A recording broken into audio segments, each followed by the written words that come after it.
বিসমিল্লাহির রহমানির রহিম। আসসালামু আলাইকুম রহমতুল্লাহ। প্রিয় দর্শক, সবাই কেমন আছেন? আশা করি সবাই ভালো।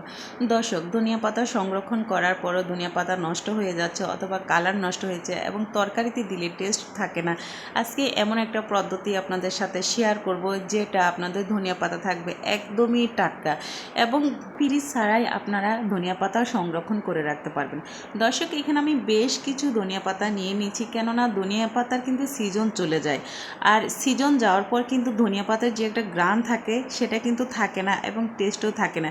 তাই সিজন থাকা অবস্থায় কিন্তু আমাদের ধনিয়া পাতাটা আমরা সংরক্ষণ করে রাখতে হবে। আসলে ধনিয়া পাতা কিন্তু সারা বছরই পাওয়া যায়, বাট এমন এমন সময় এত দাম বেড়ে যায় যে আমাদের সাধ্যের বাইরে হয়ে যায়, আবার সংরক্ষণ করে রাখলেও ভালোভাবে থাকে না। আজকে এমন একটা জিনিস ধনিয়া পাতার সাথে অ্যাড করে রাখবো যে সারা বছরই ডিপ ফ্রিজ ছাড়াই কিন্তু ধনিয়া পাতা থাকবে একদমই টাটকা ইনশাল্লাহ। দর্শক, এখানে আমি যে ধনিয়া পাতাগুলো নিচ্ছি আপনারা লক্ষ্য করলে বুঝতে পারবেন যে আমি যে ধনিয়া পাতাগুলো বেছে নিচ্ছি আমি কিন্তু টাটকা টাটকা থেকে ধনিয়া পাতাগুলো নিয়ে নিচ্ছি। অনেক সময় আমরা কী করি, একসাথে অনেকগুলো ধনিয়া পাতা কেটে রেখে দিই এবং কিছু কিছু ধনিয়া পাতা কিন্তু পচা এবং ভাঙ্গা থাকে, সেগুলো নিয়ে নিই। এই কাজটা কখনোই করতে যাবে না। যেহেতু এটা আমরা সংরক্ষণ করব আর দীর্ঘদিনের জন্য খাবো, সেই ক্ষেত্রে সেই ধনিয়া পাতাগুলো আমাদের নিতে হবে একেবারে টাটকা। এখন যে পদ্ধতিটা দর্শক আমি আপনাদের সাথে শেয়ার করতেছি, এই পদ্ধতিতে মানে এই ধনিয়া পাতাটা থাকতে হবে একেবারে শুকনো, মানে এখানে কোনো প্রকার পানি উপর দিয়ে ভেজানো যাবে না। আর যদি উপর দিয়ে কোনো প্রকার পানি থাকে তাহলে কিন্তু ধনিয়া পাতাটা নষ্ট হয়ে যাবে। একেবারে শুকনো। এখন আমি যে কাজটা করব দর্শক, এখান থেকে কিছু গোড়া, যেটা বলে ধনিয়া পাতার গোড়া যেটা আমরা বলে থাকি, সেটা আমি কেটে ফেলবো। কেটে ফেলার উদ্দেশ্য হলো দর্শক, এখানে কিছু গোড়াটা আপনারা দেখুন সাদা সাদা, সো সাদা সাদা জিনিসটা কিন্তু থাকা যাবে না। মানে এটা এমন একটা কৌশল যেটা ব্যবহার করে আমার কাছে কিন্তু খুবই ভালো লেগেছে। যাই হোক, এদিকে কিন্তু আমি বেশ কিছু ধনিয়া পাতা অফ ক্যামেরায় কিন্তু খুব সুন্দর করে এভাবে কেটে নিচ্ছি। পুরো ভিডিও জুড়ে আমার সাথে থাকুন। বললাম না যে আজকে এমন একটা কৌশল আপনাদের সাথে শেয়ার করব যেটাতে আমি উপকৃত হয়েছি এবং ইনশাল্লাহ আমার মতো কিন্তু আপনারাও কিন্তু এরকম একটা কৌশল ব্যবহার করে ধনিয়া পাতা কিন্তু টাটকা খেতে পারবেন। দর্শক, এখন কিন্তু আমি এখানে একটা কাঁচের গ্লাস নিয়েছি। অবশ্যই কিন্তু যদি টাটকা ধনিয়া পাতাটা খেতে চান অবশ্যই এখানে কাঁচের গ্লাসটা ব্যবহার করবেন। কোনো প্রকার প্লাস্টিকের গ্লাস বা প্লাস্টিকের পট কিছুই ব্যবহার করবেন না, তাহলে কিন্তু ধনিয়া পাতার নিচের যে অংশটা সেটা কিন্তু পচে যাবে, ভালো থাকবে না।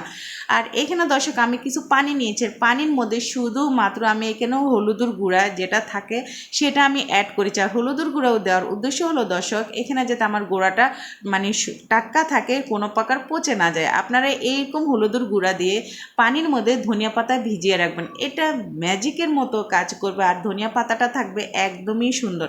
আরেকটা কথা বলি দর্শক, এই অবস্থায় কিন্তু এখানে আরও অনেকগুলো ধনিয়া পাতার আপনারা একসাথে কিন্তু একটা কাপের মধ্যে রেখে তারপর আমাদের যে কাজটা করতে হবে, এরকম অবস্থায় যদি আপনারা এমনি রাখতে চান তাহলে কিন্তু শুকিয়ে যাবে। সো উপর দিয়ে খুব সুন্দর করে একটা পলিথিন দিয়ে বেঁধে দিবেন এবং পলিথিনটা এমনভাবে বাঁধতে হবে যাতে গ্লাসের যে গোড়া এবং সেই গোড়া পর্যন্ত বাঁধতে হবে, যাতে কোনো প্রকার ধনিয়া পাতাটা না থাকে। এখন আপনাদের কথা হচ্ছে যে এটা তো নষ্ট হয়ে যাবে বা শুকিয়ে যাবে, একদমই না। বললাম না যে এরকম একটা ম্যাজিক্যাল জিনিস ব্যবহার করে আমি এত সুন্দর একটা উপকার পেয়েছি, আমার কাছে কিন্তু খুবই ভালো লেগেছে।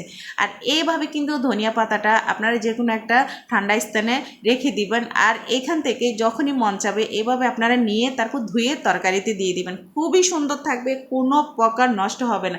একদমই গোপন একটা টিপস আপনাদের সাথে শেয়ার করলাম। এখন দেখুন আমি কিন্তু একটা শক্ত কিছু নিয়েছি, যেটাই বলেন না কেন, ব্রেডের মধ্যে যে একটা থাকে যে বাদার মতো, তো সুতার মতো, ওইটা নিলাম, ওইটা দিয়ে কিন্তু আমি খুব সুন্দর করে লাগিয়ে দিয়েছি। আর এভাবে কিন্তু ধনিয়া পাতা একদমই নষ্ট হবে না। দর্শক, প্রথম পদ্ধতিটা তো আমি আপনাদের সাথে দিয়ে শেয়ার করলাম, এখন আরেকটা পদ্ধতি আমি শেয়ার করব যেটা আমরা কিভাবে কুচি কুচি করে মানে রাখতে পারি। সো এই পদ্ধতিটাও কিন্তু আমি একদমই নর্মাল ফ্রিজে কিভাবে ধনিয়া পাতা ভালো থাকবে সেইটাই শেয়ার করব। দর্শক, এখানে আমি দেখুন কিছু ধনিয়া পাতা নিয়েছি আমি একদম সোজাভাবে, যাতে ধনিয়া পাতাগুলো মানে আঁকা বাঁকা না হয়। সো এই দুই রকমের কিন্তু ধনিয়া পাতা ব্যবহার করতেছি। আর এখন এখান থেকে আমি যে কাজটা করবো, এখানে কিন্তু কিছু পানি রয়েছে, যেহেতু আমি এই ধনিয়া পাতাটা ধুয়েছি পরবর্তীতে যাতে এটা ধোয়া না লাগে সেজন্য। আর এই পদ্ধতিটা কিন্তু একটু কঠিনও হয় আমাদের, কেননা এটা নষ্ট হয়ে যাওয়ার সম্ভাবনাটা কিন্তু একটু বেশি থাকে। তাই যে কাজটা আমাদের করতে হবে, কোনো প্রকার পানি থাকবে না, টিস্যুর ব্যবহার করে তো পানিটা আপনারা টেনে নেবেন, তারপর যে কাজটা করতে হবে পাখার বাতাসে খুব ভালো করে কিন্তু এই পানিটা নিয়ে নিতে হবে। কেননা পানি থাকলে আসলে ধনিয়া পাতা নষ্ট হয়ে যায়, ধনিয়া পাতার কালার নষ্ট হয়ে যায় এবং ধনিয়া পাতার টেস্টও নষ্ট হয়ে যায়, কোনো প্রকার কিন্তু টেস্ট থাকে না, ভালো থাকে না।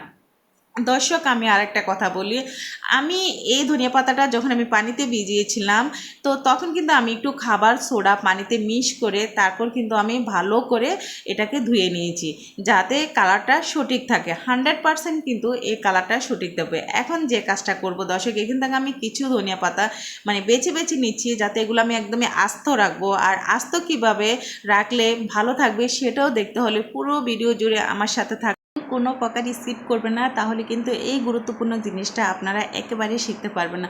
দর্শক দেখুন, এভাবে কিন্তু আমি বেশ কিছু ধনিয়া পাতা নিয়ে নিয়েছি, আর এই ধনিয়া পাতার মধ্যে কিন্তু বিন্দু মাত্র কোনো পানি নেই। এখন একটা টিস্যু পেপার নিয়েছি দর্শক, আর এই টিস্যু পেপার দিয়ে আপনারা খুব সুন্দর করে ধনিয়া পাতাটাকে চতুর্দিকে একদম ফেলবেন, যাতে কোনো অংশে একদমই দেখা না যায়। তারপর আমাদের যে কাজটা করতে হবে দর্শক, এরপর একটা প্লাস্টিকের পলিথিন, আর এই পলিথিনের ভিতরে কিন্তু আপনারা এটা রেখে দেবেন, কেননা এখানে যদি এভাবে যদি শুধু টিস্যু পেপারে রাখেন তাহলে কিন্তু ধনিয়া পাতাটা শুকিয়ে যাবে, আর ধনিয়া পাতা শুকিয়ে গেলে তরকারিতে দিলে ভালো লাগবে। জাস্ট এভাবে আপনারা নর্মাল ফ্রিজে রেখে দেবেন, ইনশাল্লাহ ধনিয়া পাতা কিন্তু একেবারে টাটকা থাকবে, কোনো প্রকার ধনিয়া পাতা একদমই নষ্ট হবে না। বাকি যে ধনিয়া পাতাটা আমি নিয়েছি, এই ধনিয়া পাতাগুলো আমি একটু কুচি কুচি করে রাখবো, কেননা অনেক সময় কিন্তু হুটহাট করে তরকারিতে কিন্তু আমাদের ধনিয়া পাতা দেওয়া লাগে, কাটার যন্ত্রণায় কিন্তু আমরা অনেক সময় দিতে চাই না, অথচ ধনিয়া পাতা ছাড়া কিন্তু তরকারি একদমই মজা হয় না। আর ধনিয়া পাতা এমন একটা জিনিস, এটা শুধু তরকারিতে না, এটার ভর্তা যে কত মজার হয়, যখন মন চাইবে তখনই কিন্তু আমরা নর্মালি ফ্রিজ থেকে নেমে আমরা ধনিয়া পাতার ভর্তা খেতে পারি। দর্শক আমি একটু বড় সাইজ করে ধনিয়া পাতাটা কেটে নিলাম, কেননা অনেক সময় ভর্তা অথবা বিভিন্ন কিছুতে আমাদের লাগে, তাই একটু বড় করে কাটলাম। আপনারা চাইলে এটাকে ছোটো করে কাটতে পারেন, কোনো সমস্যা নাই, যে যেভাবে খেতে পছন্দ করে সো সেইভাবে কিন্তু ধনিয়া পাতাটা কেটে নিতে পারেন। এখন ফাইনাল কথা হচ্ছে দর্শক দেখুন, আমি একটা কাচের বয়াম নিয়েছি, আমি আবার বলতেছি কোনো প্রকার প্লাস্টিকের বয়াম কিন্তু আপনারা এই ধনিয়া পাতাটা রাখবেন না, তাহলে কিন্তু ধনিয়া পাতা ভালো থাকে না। সো এই কাচের বয়ামে দর্শক আমি যে কাজটা অফ ক্যামেরা করেছি, যেটা দেখাতে পারিনি, আমি কিন্তু পুরো বয়ামে সামান্য একটু সরিষার তেল দিয়ে ভালো করে মেখে নিয়েছি। অবশ্যই আপনারা যদি ধনিয়া পাতাটা টাটকা রাখতে চান, এরকমই ঝরঝরা রাখতে চান, তাহলে কিন্তু বয়ামের চতুর্দিকে সুন্দর করে আপনারা সরিষার তেলটা মেখে তারপর ধনিয়া পাতাটা রেখে দিবেন। মাশাআল্লাহ দর্শক আমি গ্যারান্টি দিতে পারি এটা কিন্তু খুব সুন্দরভাবে থাকে, আর কোনো প্রকারই নষ্ট হবে না। শুধুমাত্র এইভাবে আপনারা ধনিয়া পাতাটা একবার হলে রেখে দেখুন, আপনাদের কিন্তু ভালো লাগবে, আর বারবার কিন্তু এভাবে সংরক্ষণ করতে আপনাদেরও ইচ্ছা করবে, যেমন আমারও ভালো লাগে এভাবে ধনিয়া পাতা সংরক্ষণ করে রাখতে। দর্শক আমার পদ্ধতিগুলো কেমন হয়েছে সেটা আমাকে অবশ্যই কমেন্টের মধ্যে জানাবেন। আরেকটা কথা হলো, যদি এই ভিডিওটা আপনাদের কাছে একটু ভালো লেগে থাকে এবং গুরুত্বপূর্ণ মনে হয়, তাহলে কিন্তু শেয়ার করে দিবেন। দর্শক আজকের মতো আমি এখানেই বিদায় নিচ্ছি, সবাই ভালো থাকবেন, সুস্থ থাকবেন, পরবর্তীতে আবার